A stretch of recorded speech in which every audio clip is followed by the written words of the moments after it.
Perfectly Planted podcast. I'm your co-host, Vesime. If this is your first time joining us, welcome to the show. If you're part of the Perfectly Planted community, welcome back. We are so grateful for you being here. And we want to thank you for spending time with us on previous podcasts as well. And we hope you enjoyed today's conversation. Today's conversation is part 2 of an interview that we had with our very own Dr. Daphne. And we've covered a lot, Daphne. I know that we did, and we had so much more to cover, so we had to break this up in 2 parts. The last we were talking was how, motion is lotion. You need that movement. You need that strength. Also, some of the highlights was focus, reset your mind, and refocus on really longevity and not necessarily what you want your body to look like, but all of the complete health and wellness of you. So it's not only just your nutrition, but it's also your movement and your mindset, and of course, sleep. So I know these are a lot of the same pillars that we focus on with Perfectly Planted. And so honored again to be talking to you about specifically around the Vegan Superhero Academy that you have with the Vegan Gym, and wanting to learn a little bit more about, when somebody goes through the program, I guess, what are some of the tips that you share with them? Now, I don't want you to give all the secrets because that's part of the program, but I think that home integration is super important. And, when you go through a program, it's great. But once you go to a meetings and you have retreats and everything, it's great. Everybody's doing the same thing. But then when you get back home, it's hard to eliminate and revert back to bad habits. It's just super easy for you to go do that because you're in that same element that you left.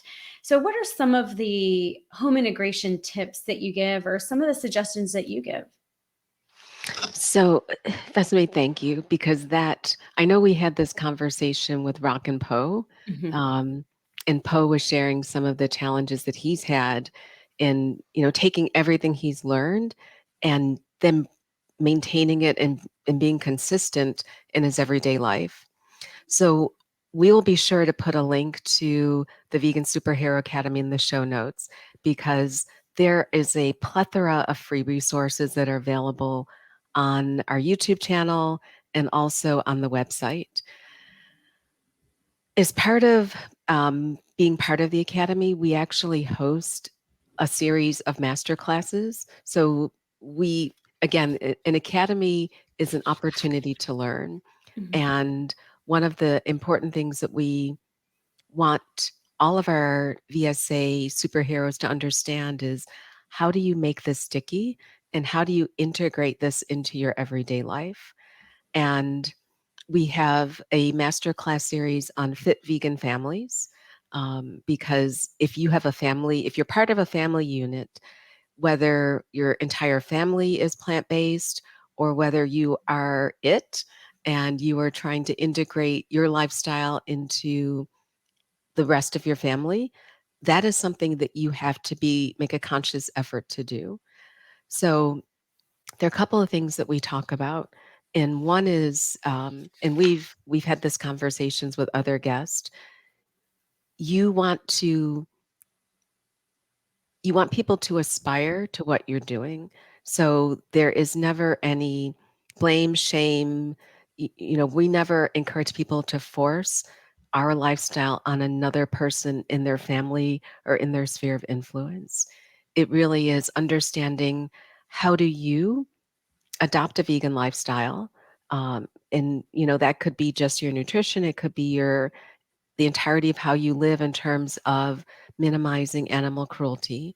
But how do you live life to your values, but not impose your life on others?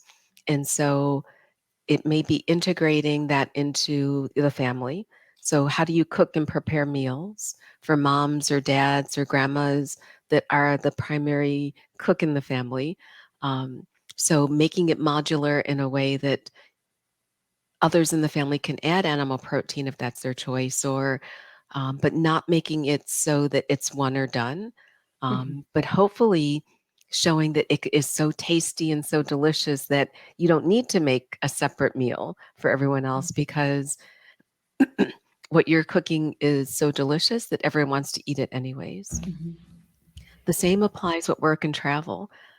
You were talking about the fact that I was on the road recently, and I put for getting on the airplane and navigating the airport, I had my food in my baggies.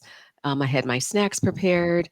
I had them so that I didn't have to worry about spending $100 in the airport to Mhm. purchase anything that I wanted to eat, or to knowing that on the airplane there may not necessarily be snacks that don't have animal products in them. So preparation is key, and having those goodies in my suitcase that are aligned with my goals. And then the same applies at work and when I'm eating out. And you probably remember when we were working together that whether I was prepping to compete or whether I was Mhm. eating plant based, I made those decisions and I adhere to them. So checking the restaurant menu ahead of time, even if you have to call ahead and ask for, are there options that will be available to you? You can eat plant based anywhere. Um, and you need to not feel uncomfortable asking the host or the hostess when you're in a restaurant to say, can I have these prepared without butter or without ghee, or um, you know, it's not being a it's not that you're making things complicated. It's that you are eating aligned with your goals. Mhm. That was a lot. Did that answer the No, question? that's good. I know we were talking about on the first part, we were talking about meal prep also, and I think that's very important. So, having that meal preparation for the week, but then also in the instances where summer travel is starting. So, how do you Mhm, continue to stay on this journey without falling off the wagon essentially, mhm. because you've come so far, and it doesn't make sense for people to do that. But I know, everybody's.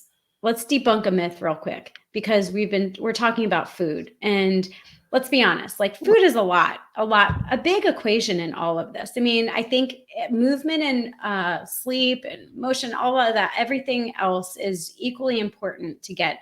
But throughout the day, during our time of being awake, you know, food is majority of it. Movement is only like 20% of our full day, right, Mhm. of being awake.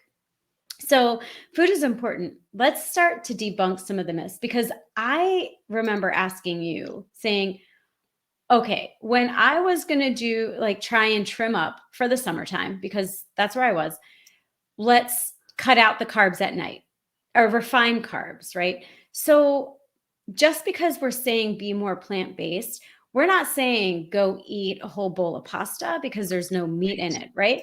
We're saying right. whole food plant based, but mainly eating your vegetables, but a variety of vegetables, right? So, Mhm. I mean, it could still be the potatoes, it could still be the sweet potatoes, it could be, all of the greens, all of the zucchinis and squash. And summertime is my favorite because you have such a wide variety of vegetables that are readily available that are from local farmers. But it doesn't necessarily mean, like, yeah, you could eat that bowl of pasta now at night and think you're gonna feel better and look better, right? And then the other thing is that people think that, well, I need meat in order to lean up, and I'm gonna cut out the refined carbs. Good, yeah, cut out refined carbs, but right, like, cut it out, and the sugar, cut out all refined white. But that doesn't necessarily mean that you're gonna, I don't know, eat a whole gram pancake at night and feel fine, right? It's not, we're not saying that. And also, you don't need that grilled chicken with the vegetables to lean up. Well, that will lean you up, but we're saying let's be more plant based, right? So let's talk about how much protein somebody might need in a day, because people think that they need like hundreds of grams of protein, and that's not the case. Oh, this is a topic that We're and off we script. We're off script. Sorry. we're not off script. We are completely on script, and we've been wanting to have this conversation for a while. So, first of all, a large majority of academy member academy members who come into VSA are doing so because they want to lose fat. Mhm. And which is a laudable goal if you are overweight or obese.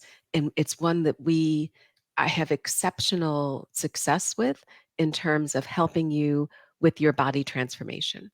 Um, Now, how you eat is an important part. Your relationship with food and your understanding of how you eat is as an important part of the education academy as what you eat and how much protein you should eat. Hmm. So let's lift off the covers on each one of those. You, I, I can definitely tell you that my best, first of all, from a protein perspective, my best years of competing came after I went vegan, Yeah. and I You look eat. good. Oh, well, thank you. That's kind of you. Yeah. Um, But your but competition photo that I saw was like, and you see many of those, sorry to interrupt, but there's so many, and you're just like, wow, like you don't need that lean grilled chicken or lean meat with your vegetables, only, and you cut out all the carbs no, because you think that that's going to impact to get lean. no. If so, almost everything we eat has protein. I was talking to one of my clients the other day about the amount of protein in broccoli, the Yeah. amount of protein in peas, the amount of protein. So if you are looking to either lose fat and let's look at our health journey in terms of our fat loss in three big buckets. You may want to shred fat, and that may be because you're on a weight loss journey, because you're looking to meet a specific goal, whether it's a wedding, competition. You may want to lose fat. um, how much protein we would recommend as part of your nutrition is a combination of what your fat loss goal is, along with how physically active you're going to be. And protein is very satiating, it's very filling. I have not, I've, most of the people that I coach are telling me they can't eat all the food I'm recommending as opposed to they're hungry. Hmm. And it's a whole it's all of the foods. You're eating your potatoes, you're eating your beans, you're eating your Mhm. greens.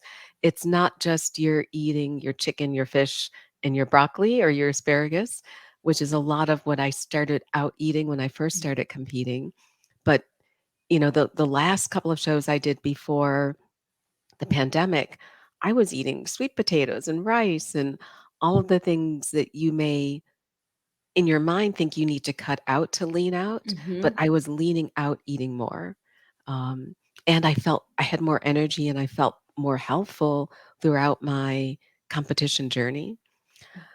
Um, so whether you're shredding fat, whether you're in a maintenance phase or whether you're in a lean gain phase, we would work with you to understand what are the macronutrients you need and what ratios. And part of that is also based on how physically active you are.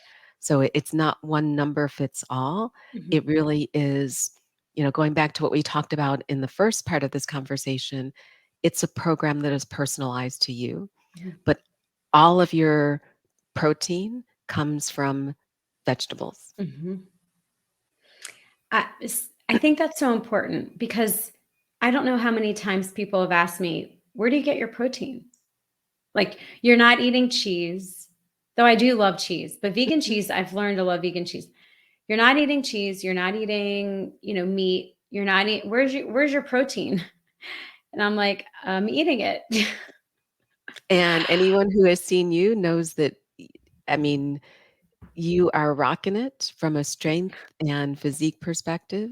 Um, so your gains have actually been better eating plants than they were when you were eating lots of animal products. It's interesting. Thank you, Daphne. I owe the encouragement to you because you've pushed me in this direction. And I will say that I'm lifting heavier weights now than I did before. And, and I will be the one to admit I'm not 100% plant based. I'm 90 to 95% plant based.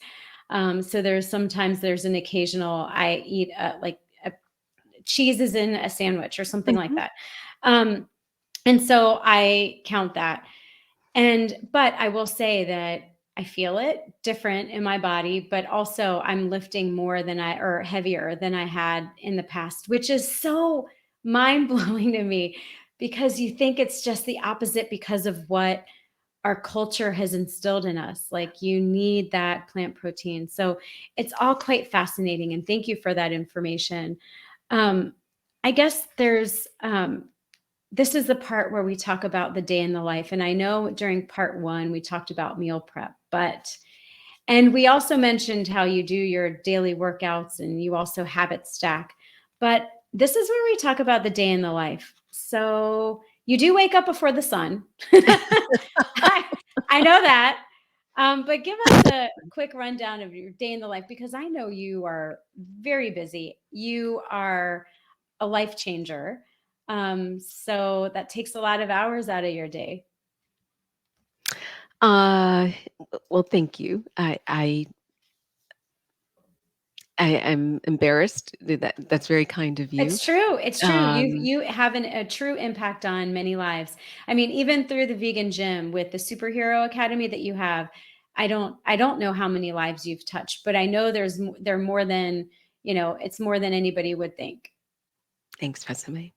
I think the reason we both do this podcast is we want to continue to empower people, educate people, and touch as many lives as possible. So that is definitely the goal. Yeah. Um, and it's through education. So to put a pin in the protein, how much um, work with your coach, and we all have coaches, but rather than giving you one number and people walk away and say, I need this much, it really is work with your health coach to understand your goals, where you are today, and understanding how much protein, carb, fat need to be in your diet in order for you to meet your health goals. And that includes the spectrum of where you are from all the potential other chronic diseases that you may be trying to prevent or manage.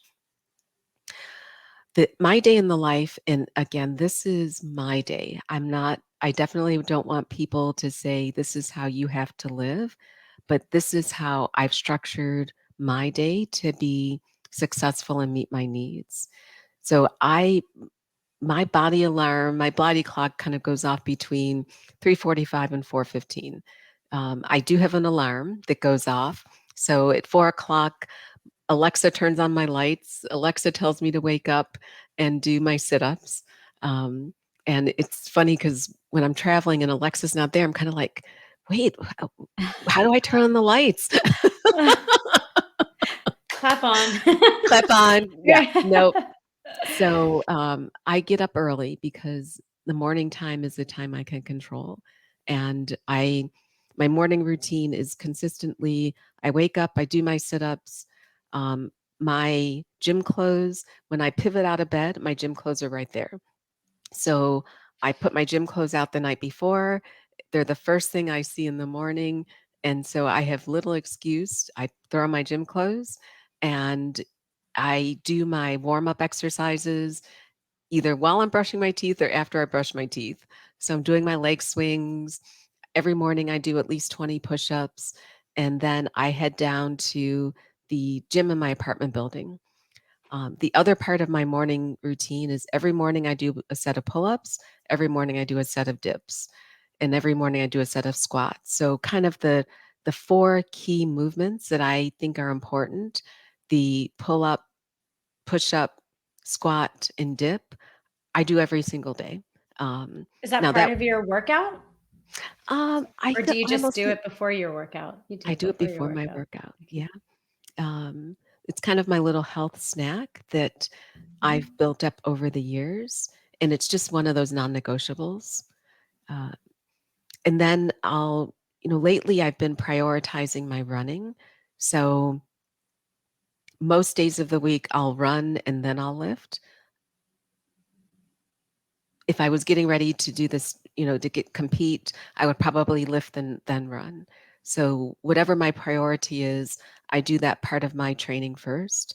And I've been really enjoying the Nike Run Club app. So On days I have to do interval training or um, a fartlek or something else, I'll pull out a Coach Bennett tutorial and I'll do my interval training on the treadmill. Some days are my long runs, like on a Sunday or a Wednesday, a Saturday or Wednesday, pardon me, and just go out and I'll hit the trails. And I'll usually have a time or a distance in mind, and I'll go for my long run. Um, After my workout, is I was talking about earlier, my habit stack is I finish my workout and then I commit to walking at least 5 minutes outside every single day. And I've done that now for the past over 290 days. I was looking at Wow. my habit tracker. So it may just be 5 minutes if it's snowing, but 9 times out of 10, I'm usually going to walk for 15 minutes, maybe 20 minutes. And part of that is that's when I usually say hi to the bus drivers. Um, so I'll walk the same route around to the metro station, back to my apartment building, and use that to get a little dopamine fix, waving hi to people as I Hmm. go. Um, After that, again, very regimented. I come back in, I am preparing my meals for the day. So pulling things out the fridge, putting it on the counter, jump in the shower, and then I am ready for my day. I have not been during the day, I have a walking pad. So I try and walk during meetings as time permits. So get a little bit of additional health snack in by walking during my Zoom meetings. So the walking pad is really a treadmill that you put underneath your desk It is. Yeah. to keep It's moving. a Yeah. little mini treadmill. Yeah. Um, but I can just kind of do a la Dr. Greger, um, not as cool and as smart as he is, though. And then I try and walk for at least 4 or 5 hours in the day. And then usually the second half of the day, I'll give my knees and legs a rest and I'll sit for my calls. The I try and eat my last meal is gonna be no later than 6 or 7 Hmm. because I like to go to bed with my tummy not full. Hmm. So, I do a modified form of trying restricted eating because it works best for me. Um, and so that last meal may be around 5 or 6, and then I may have tea, I may have a little bit of cocoa, but generally, I'm going to bed on a good day between 8:30 and 9:30, Hmm.